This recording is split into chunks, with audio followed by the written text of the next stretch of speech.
quiero en realidad felicitar también a los expositores anteriores, en la sesión anterior, de inteligencia artificial, y me hicieron añorar esa frase que yo, cuando empecé en el sector público, decía: tomado nota, pase a los fines que estime corresponder, pase a archivo. Qué interesante que eran esos párrafos tal que hacían que el expediente circulara. Bueno, se añora esas cosas, pero hay que seguir añorándolas. Bien, bueno, muchas gracias a Asá por ser masoquista y quererme escuchar otra vez a mí, pero bueno, ya soy figurita repetida. Vimos ahora el tema de sostenibilidad desde el punto de vista de la vinculación plan-presupuesto. Excelente la exposición de Mauro. Vimos después la sostenibilidad del presupuesto público desde el punto de vista de los resultados financieros, de las cuentas públicas y de las relaciones de los clasificadores en los 3 niveles de gobierno. Ahora vamos a entrar en aspectos que, como buen contador, voy a hablar de derecho. Porque él es abogado y habló de planificación. Entonces, permítame que yo hable de derecho. Entonces, voy a analizar los requisitos normativos y los requisitos de transparencia que es necesario para darle sostenibilidad a la función del presupuesto en el cumplimiento de las políticas públicas. Entonces, empezaré con el concepto de la Constitución Nacional. ¿Qué dice la Constitución Nacional? Muy pobre. Artículo 4, ¿cuáles son los recursos del Tesoro Nacional? Artículo 75, inciso 8, que el Congreso es el responsable de aprobar el presupuesto con un agregado acompañado del Programa General de Gobierno, o sea, un esbozo de planificación y de plan de inversiones públicas. Y artículo 100, inciso 6, que el jefe de gabinete es el que debe enviar el presupuesto, y con un inciso 7 medio raro, ¿no? Porque le obliga a ejecutar la ley del presupuesto. La ley del presupuesto la ejecuta toda la administración pública, no el jefe de gabinete. Hay una licencia jurídica que hubo en ese caso. Pero eso es todo lo que trata la Constitución Nacional. Yo, apoyándome en Ernesto es el tipo de inteligencia artificial al que le pregunto, ¿no? Vi qué pasa en Latinoamérica. En Latinoamérica, el tema fiscal es tratado en títulos específicos. Brasil tiene el título 6 que trata la tributación del presupuesto. Colombia tiene el título 12 del régimen económico y de hacienda pública. Ecuador, un capítulo de un título sobre soberanía económica, donde está el tema fiscal. Perú tiene el régimen tributario y presupuestal. República Dominicana, el régimen económico financiero y la Cámara de Cuentas. Uruguay, sección Hacienda Pública. Y Venezuela, el régimen fiscal. Argentina tiene 3 artículos. Evidentemente hay un problema de una visión del año 1853 que todavía sigue vigente en nuestra Constitución, de tratar el tema fiscal muy someramente. Ese es un tema, pero, para sorpresa mía, no le pregunté a Ernesto esto, pero me acabo de enterar, que Santa Fe, en su Constitución, en su nueva Constitución, tiene un capítulo especial sobre el tema de la hacienda pública. No sé si a otras provincias también tienen ese tratamiento, pero el tema de la hacienda pública, considerando tributación y gastos y presupuesto, es un tema central que tiene que tener una entidad que va más allá de quién lo tramita, porque lo que está en la Constitución es quién tramita, pero ¿qué es el presupuesto público? No está. Y como yo siempre digo en forma muy coloquial, el presupuesto público implica definir una forma de vida de la sociedad anualmente. Significa cuánto de nuestros ingresos son transferidos al Estado a través de los sistemas impositivos o de prestación de servicios y qué hace el Estado con esos recursos en devolución, en entrega de bienes y servicios. Entonces, evidentemente, el tema del presupuesto es un tema que tiene que tener un tratamiento constitucional un poquito más fuerte. Pero entonces yo me voy a concentrar en la Ley 24.156 y algunos temas puntuales sobre cómo se ha venido desvirtuando el tratamiento presupuestario en los últimos años. No ahora, en los últimos años, igual, prácticamente hay un tema que hay que tener en consideración. La ley de 24.156 fue aprobada en 1992. La Constitución fue reformada en 1994. Hay temas de la Constitución que la ley 2456 no lo pudo prever porque no había posibilidad de saber qué reforma constitucional iba a haber. Pero la ley 2456, vamos a ver unos puntos. El artículo 27, el tema de prórrogas, prórroga del presupuesto, está de moda, lamentablemente. El tema de reserva de facultades, ¿qué facultades según la ley de administración financiera, en otros casos está en la Constitución, se reserva el Congreso, no delega al Congreso para modificar el presupuesto? Es decir, responsabilidad del presupuesto del Congreso para aprobar el presupuesto está en todas las legislaciones, pero también en algunas legislaciones constitucionales, cuáles son las reservas de facultades que el Congreso no delega. Esto está en la ley 2456. El artículo 39, que establece, en caso de terremoto, emergencia, etcétera, qué tratamiento presupuestario darle. Y el artículo 20 de disposiciones, que es el artículo 20 de disposiciones generales de la ley de presupuesto, sobre el articulado de la ley de presupuesto anual, que vamos a ver es un popurrí de lo que se le ocurre a cada uno. Pero vamos a ver entonces cómo está tratado, cómo está en la práctica este tema. Artículo 27. ¿Qué dice el artículo 27? Si el Congreso Nacional no aprueba el presupuesto, el Poder Ejecutivo puede prorrogar el presupuesto vigente tomando en consideración un conjunto de pautas explícitamente indicadas. Es decir, prórroga del presupuesto anterior con ajustes. Algunos ajustes bastante flexibles, como vamos a ver más adelante. ¿Cuál es la experiencia internacional? Hay tres formas de tratar cuando no hay un presupuesto aprobado. El caso de Chile, Perú y Colombia. Si el Congreso no aprueba el presupuesto en términos, entra en vigencia el proyecto del Poder Ejecutivo. Lo dice la Constitución de esos países. ¿Cuál es el caso de Estados Unidos y la mayor parte de los países europeos? Si no se aprueba el presupuesto, se para la administración pública. No hay prórroga de presupuesto. Y hace poco vimos que el presupuesto de Estados Unidos, la administración de Estados Unidos estuvo semi-paralizada durante más de un mes. Y está el nivel intermedio. El nivel intermedio es en el que estamos nosotros, a través del artículo 27. Un artículo 27 con cierta flexibilidad que vamos a ver después, que tiene algunos puntos que le dan facultades al Ejecutivo. Pero básicamente es el presupuesto del ejercicio anterior prorrogado con algunos ajustes. ¿Qué ha pasado?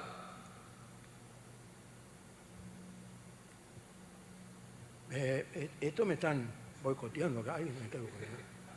Sí, porque usted soy yo, ¿no? Pero no importa. Esto no es para estar más tiempo con ustedes, ¿eh? Esto es por torpeza nada más.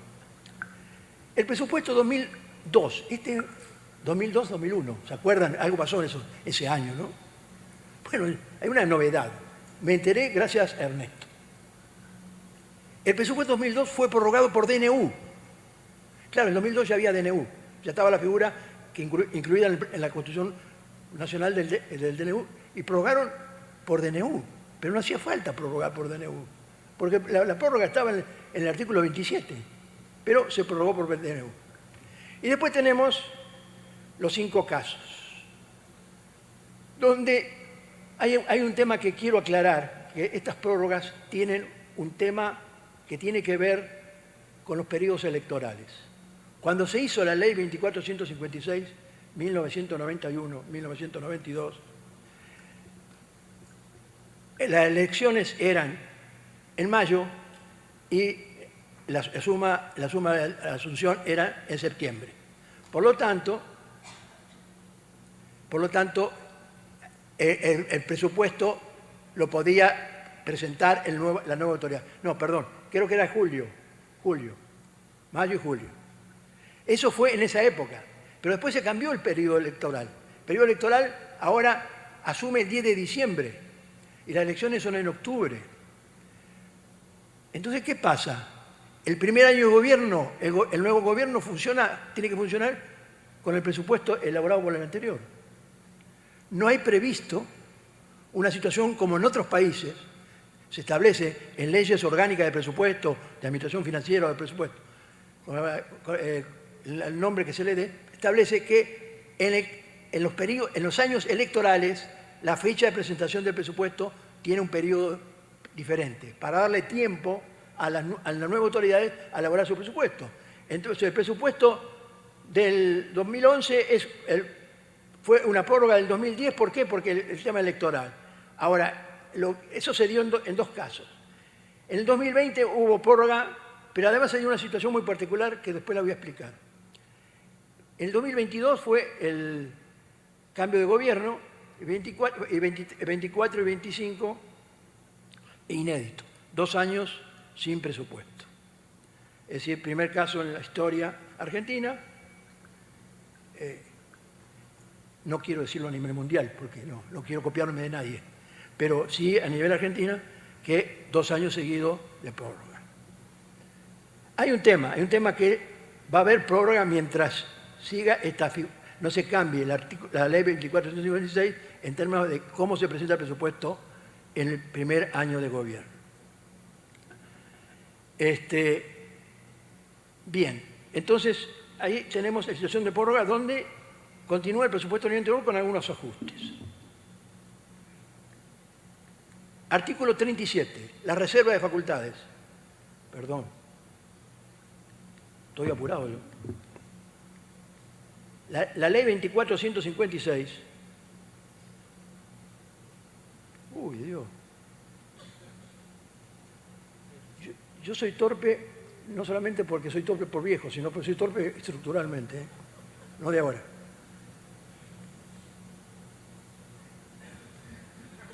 El artículo 37 establece las facultades que se reserva al Congreso Nacional. En su versión original era que todo aumento de gastos con mayores recursos, transferencia de recursos entre finalidades, traspaso de gasto de capital a gasto corriente y endeudamiento tendría que ser aprobado por el Congreso Nacional. Esa facultad es reservada al Congreso Nacional. O sea, las grandes prioridades políticas. Hay otros países en América Latina donde cambio de créditos presupuestarios entre programas tiene que ir a la legislatura. No es el caso. Es una gran rigidez.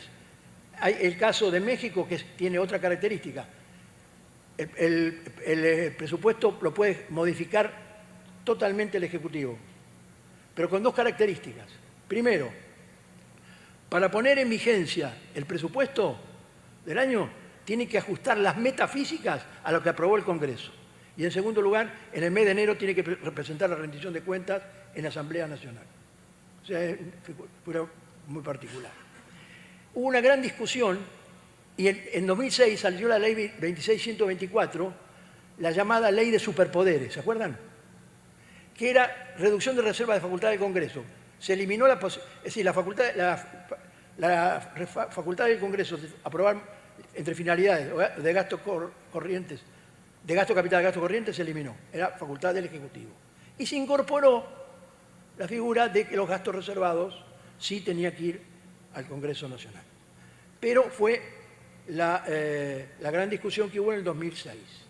En el 2016 se aprobó la ley 27.342, que restableció parcialmente las facultades del Congreso Nacional, pero le dio un porcentaje. Hasta un 5% de los créditos de las finalidades podía modificarlo el Ejecutivo y hasta un 15% de la transferencia de gasto de corriente a capital de gasto capital a corrientes, perdón, podía hacerlo el Ejecutivo e informar al Congreso para hacer el seguimiento. Pero se estableció parcialmente la figura de la reserva de facultades que estaba el Congreso Nacional. Bien, eso es lo que dice la reserva de facultades. Pero ¿qué pasó? Perdón. Además, todos los años, desde que se aprobó la Ley de Administración Financiera, hay unos artículos que se repiten textualmente que deberían haberse incorporado a la Ley de Administración Financiera. Nunca se incorporaron. 2 facultades que el Congreso le dio adicionalmente. Incremento de endeudamiento con organismos internacionales y bilaterales e incremento de recursos propios afectados, donaciones remanentes y transferencias al sector público. Esas modificaciones también el Congreso le autorizó, pero legalmente, pero todos los años se va repitiendo. En realidad, al repetirse todos los años, ya lleva 30 y tantos años repitiéndose los mismos artículos, creo que son el 7 y el 8, o el 8 y el 9, no me acuerdo bien, ya son normas de tipo permanente, pero nunca se incluyeron, y como la ley de presupuesto tiene vigencia anual, entonces todos los años se va incorporando estas facultades delegadas adicionales. Bien. Ahora vamos al artículo 39. Ya terminamos el tema de lo que son las facultades delegadas. ¿Qué dice el artículo 39?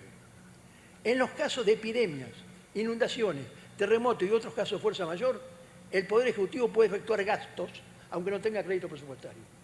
Ajustar los créditos presupuestarios e informar al Congreso inmediatamente.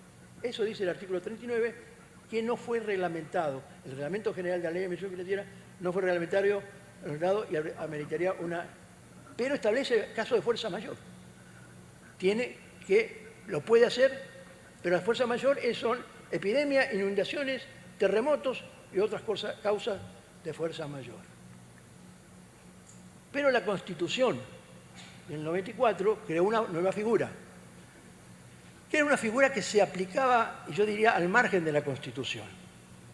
Disculpe, doctora, estoy abusando de... Pero, no, estoy controlando. Controlando el tiempo, pero no lo que digo. Lo que digo no. Los DNU son decretos de necesidad de urgencia. ¿Qué dice eso de decreto de necesidad de urgencia? Artículo 99 de la Constitución Nacional. Se prohíbe al Poder Ejecutivo dictar normas legislativas, excepto circunstancias excepcionales. Y no es aplicable en el caso de la reforma tributaria, uno de los componentes básicos del gasto público, ¿no? Del presupuesto público. Reforma tributaria,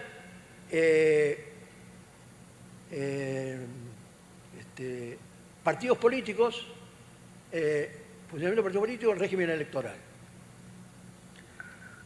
La Corte Suprema, esa es la ventaja de inteligencia artificial, como uno aprende, definió en su momento que los DNI deberían dictarse en situaciones de grave riesgo social que exige medidas súbitas. Ese es el concepto de decreto de necesidad o urgencia. La ley 26.122, dictada 10 años después de aprobarse la Constitución, reglamenta el DNU, las delegaciones de facultades y la promulgación parcial de leyes, estableciendo un trámite dentro del Congreso Nacional, 10 días para comunicarla el Ejecutivo al Legislativo, 10 días para que una comisión mixta parlamentaria permanente se pronuncie y después el tratamiento en las dos cámaras, que para derogarlo tiene que ser derogado por las dos cámaras. Si una cámara no deroga, tiene vigencia. No hay provisión de modificaciones presupuestarias dictadas por DNU. Y se han dictado muchas de ellas. Por lo tanto, y discúlpenme el léxico, pero ya que Gutiérrez fue un léxico coloquial, yo también, el DNU quedó en un cartón pintado. Se discutió el DNU, se cambió, se habló de casos de delegaciones de facultades, se ajustaron las facultades, pero el artículo 37 no se aprueba, salvo una excepción, por los DNU. Hay DNU presupuestarios. Entonces, acá, tomando en consideración un trabajo hecho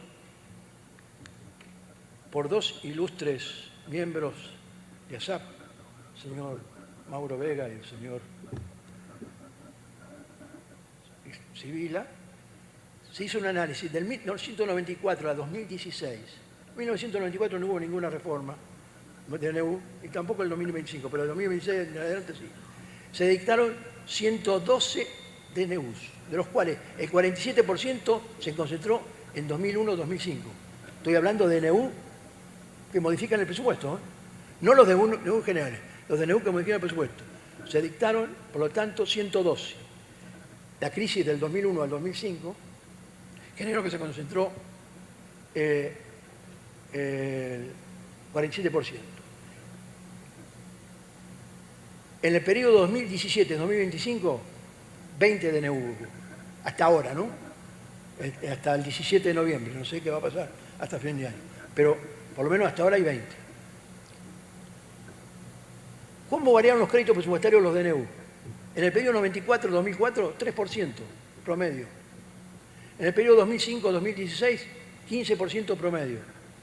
En el periodo 2017-2025, 41%. Pero en el 2024 la variación de los créditos presupuestarios fue más del 100%. El promedio fue 41%. Es decir, se ha ido incrementando el uso, no tanto la cantidad de DNU, sino en la magnitud de los recursos involucrados en los DNU.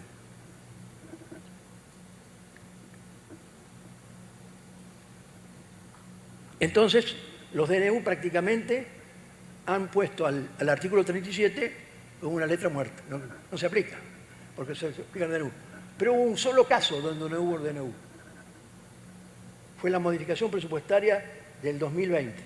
El 2020, por primera y única vez, se presentó un proyecto de ley de modificación presupuestaria que fue aprobada por el Congreso.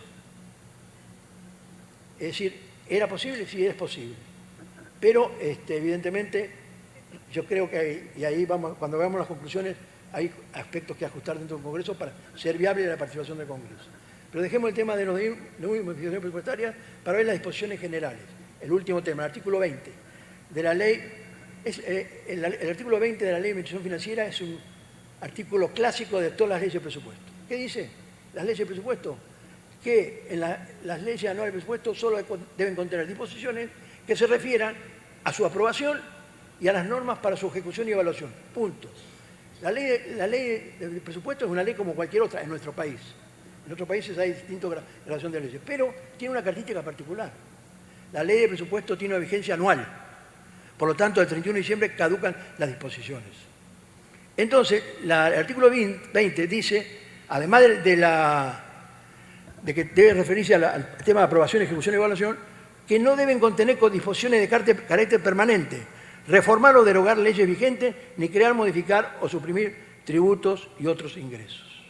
Eso dice la ley.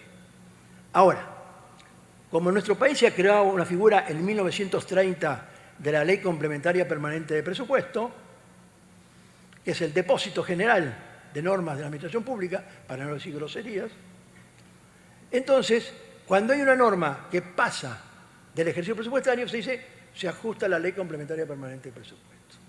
Y así se fueron incorporando, y la Ley de Complementaria Permanente de Presupuesto, que en su momento fue reducida a su mínima expresión y no eliminada, ahora tiene más de 100 artículos y como 5 o 6 capítulos, de normas de todo tipo. Ahora, para terminar el tema, las disposiciones generales,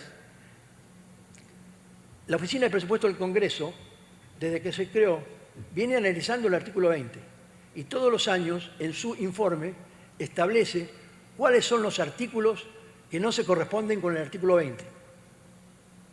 Entonces, no es que ahora hicieron por primera vez, sino desde que se comenzó. Entonces, los artículos que no se corresponden con el artículo 20 son los números que están ahí. Bueno, están los números ahí. Son los artículos que no se relacionan directa o exclusivamente con la aprobación, ejecución y evaluación del presupuesto.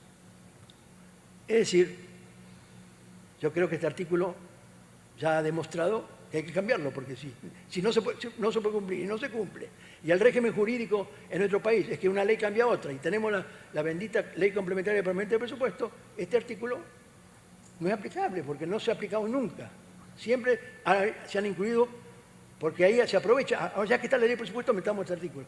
Y aparecen manos extrañas normalmente. Yo tuve la oportunidad de ver cómo, estando a cargo de presupuesto, de golpe me enteraba cuando iba al Congreso que había artículos que no lo habíamos visto. Pero pasó por algún lugar y alguien metió la manita. Bien. Entonces, para terminar esta parte normativa, vamos a hacer propuestas también. Primera propuesta. Hay que cambiar, hay que agilizar al poder legislativo. En Chile y en Brasil existe una comisión mixta. Se fue. No, acá hay sabotaje.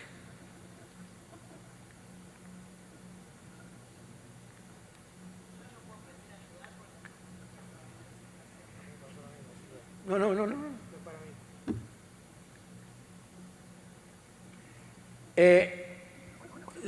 Decía que en el caso de Brasil y Chile existe una comisión mixta permanente que trata el presupuesto.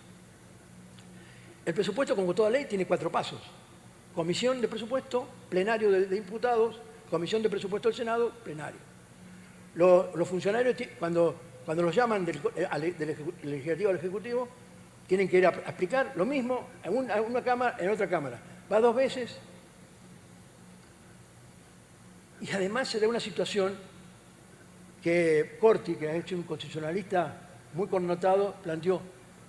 Si la ley de presupuesto es una ley como cualquiera, si el diputado la aprueba y el Congreso la rechaza, por la Constitución no puede seguir tratándose en el resto del año, porque es una ley rechazada por una Cámara. Imagínense. Entonces, pero hay es muy largo el proceso.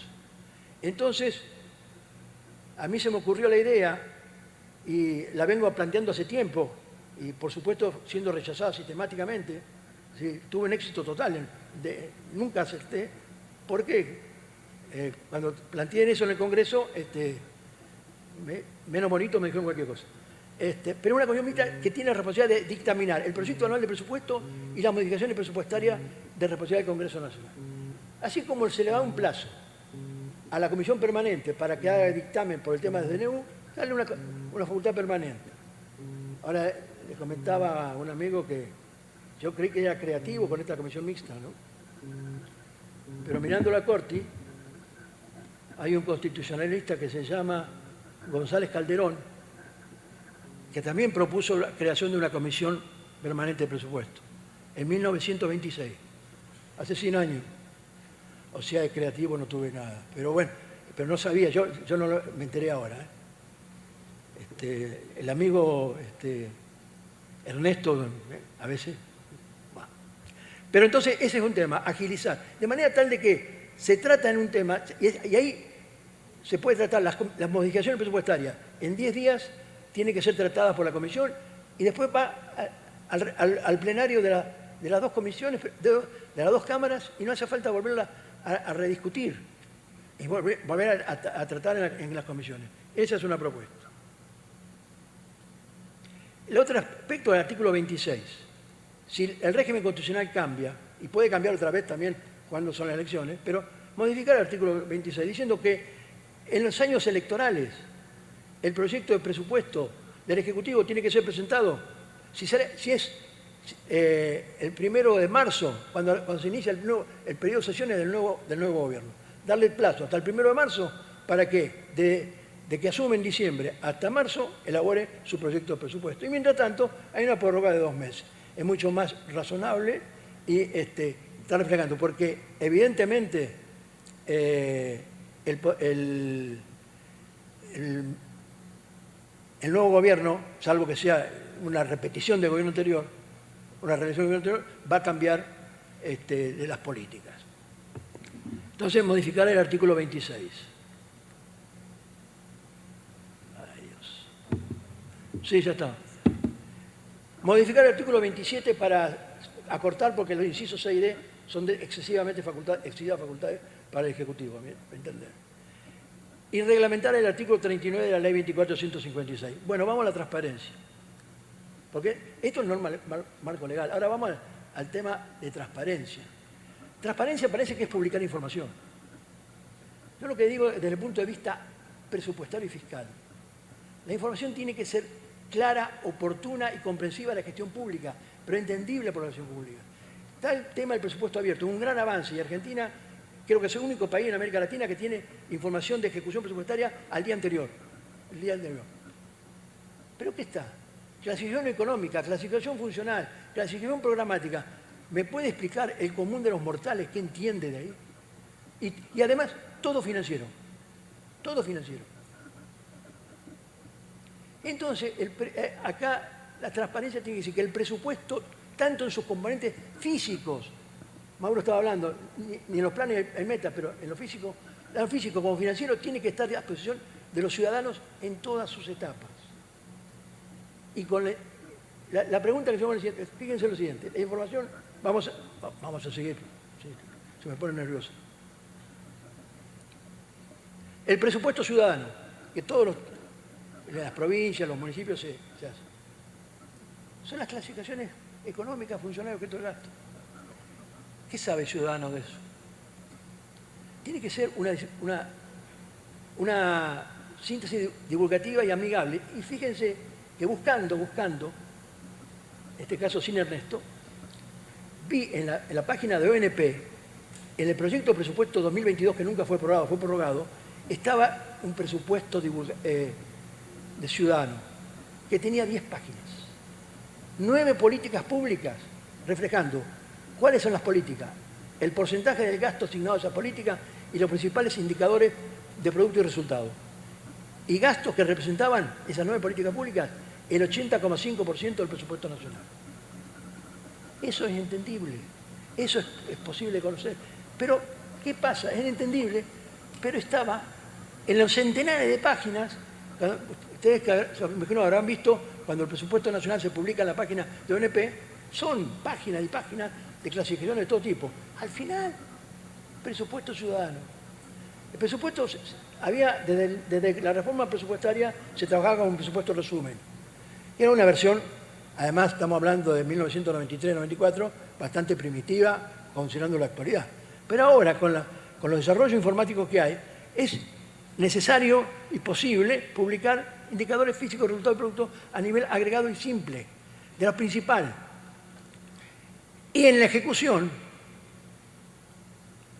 tiene que haber resultados alcanzados, producción ejecutada y gastos por categoría programática de productos. ¿Qué se hizo? Fíjense, la información física son 3 meses de plazo para informarla. ¿Por qué?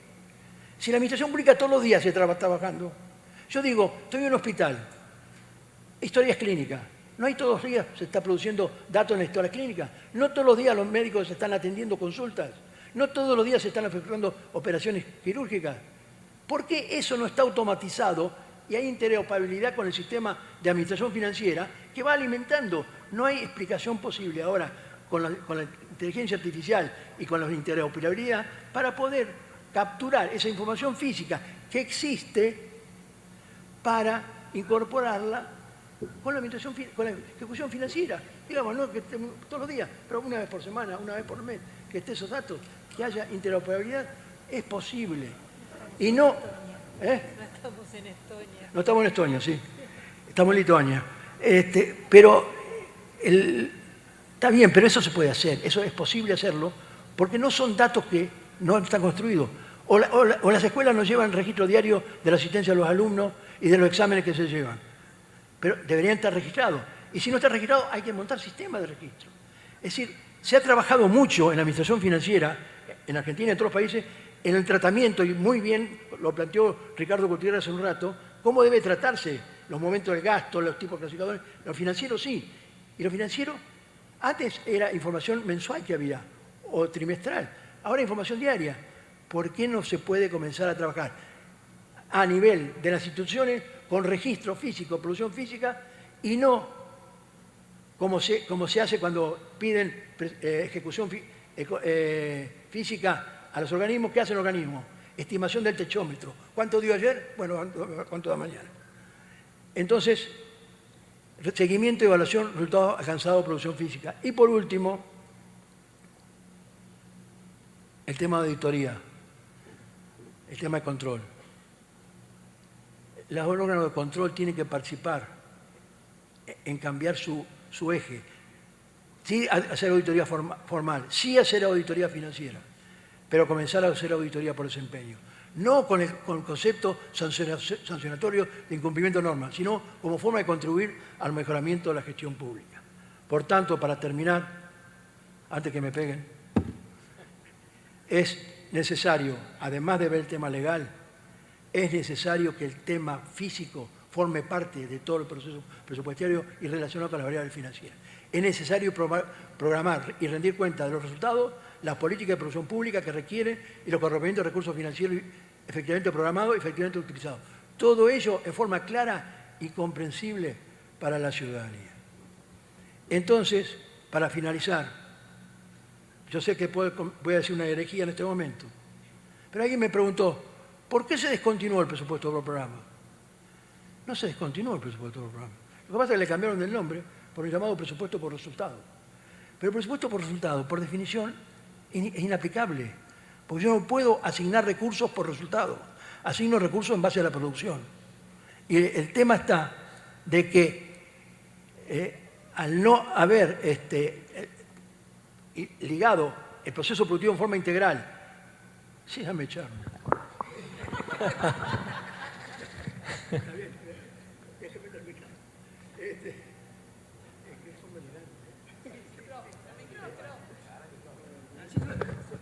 No, yo lo que decía es que al no haberse desarrollado el tema del presupuesto del programa y tradicionalizado el presupuesto del programa, donde siempre se repiten, los gastos varían y las metas siempre son las mismas.